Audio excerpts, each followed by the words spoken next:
Yet another upside surprise on U.S. jobs intensifies the belief that Federal Reserve officials are under no pressure to cut the rates anytime soon. That good news for the economy is likely to be bad news for the stocks. Rate cuts are extremely important to the bull case on stocks. Stocks got hammered and bond yields jumped. This comes as traders slashed their bets for Fed cut rates after data showed a solid jobs market and an increase in consumer inflation expectations. Wall Street stocks raised their 2025 advance with the S&P 500 over 1.5%.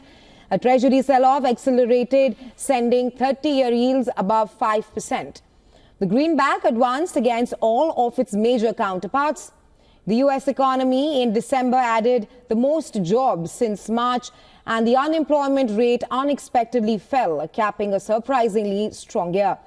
Different data showed consumers' long-term inflation expectations, which jumped to the highest since 2008. Markets are barely pricing 2 rate cuts from the Fed this year, with Fed officials themselves suggesting that they are of a similar mindset. One thing is clear: no rate cut in January and risk assets will continue to take a hit. Gina Baldwin at Baldwin Health Management Group said investors may want to brace themselves for more fluctuations as the market recalibrates expectations for fewer cuts. And well, for more on this, we are now being joined by Ajay Bagga, market expert. He's joining us live from Mumbai. Welcome to World Business Watch, Mr. Bagga. Thank you. First up, what is your take on market moves after the latest jobs and inflation data from the U.S.? Yeah, the expectation was for about 150,000 jobs being created in December, and the number came much higher at about 260,000 odd. So that set the tone for the markets that the U.S. economy is very strong. Second, because of that, the Fed will not need to cut rates. And now the markets are discounting just one rate cut, if at all, in this entire year. And that also is a 40% probability. Mostly, there will be no rate cuts needed by the Fed in 2025. Why is that bad news for stock markets? Because that then becomes a drag on U.S. consumers, on borrowers. They have to pay higher rates for their borrowing. The government has to pay higher rates for their borrowing, and the bond yields have gone up as well. Now, the U.S. bond yields are the basic number which is used to price a lot of risk assets around the world. And that's why we are seeing global stocks selling off and global bonds also losing price as their yields are going up. So overall, a risk of attitude in the markets based on this report. Right. Mr. Bagga, I also want to see your assessment on the risk assets which have had a rocky start to 2025. That's even before Trump's policies kick in. What is your outlook for markets under Trump 2.0?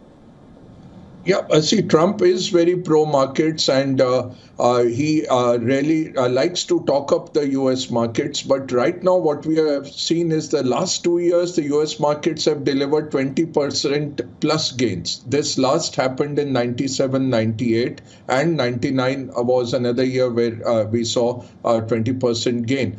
So very rarely do you see 3 years in a row the markets outperforming in the U.S. like they are slated to. So what we can expect is some weakness in the U.S. markets, higher yields, because Trump's agenda is basically 4-pronged: anti-immigration, so deportation of immigrants, illegal immigrants. Second, it's very inflationary because there will be more fiscal deficits, more tax cuts, and less regulations. All that will lead to higher inflation, and the Fed not cutting higher rates around the world, which is not a very conducive environment for stocks. So we expect a weak stock market for 2025, at least in the first half, till Trump's policies get digested.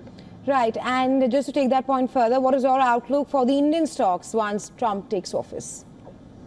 Yeah, we are in a very strong grip of pessimism, and I'm expecting a big sell-off again on Monday, unfortunately, based on what's happened in the US on Friday. Overall, I think the Indian markets have some more way to go, maybe 2 to 3% more fall.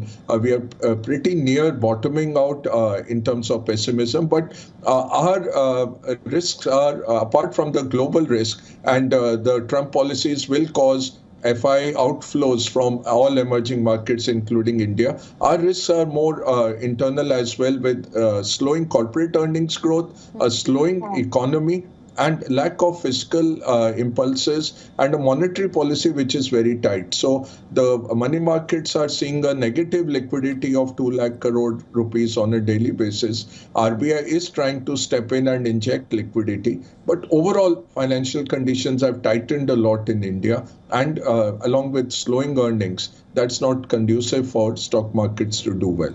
Right. Thank you so much, Mr. Bagga, for joining us on World Business Watch with your insights.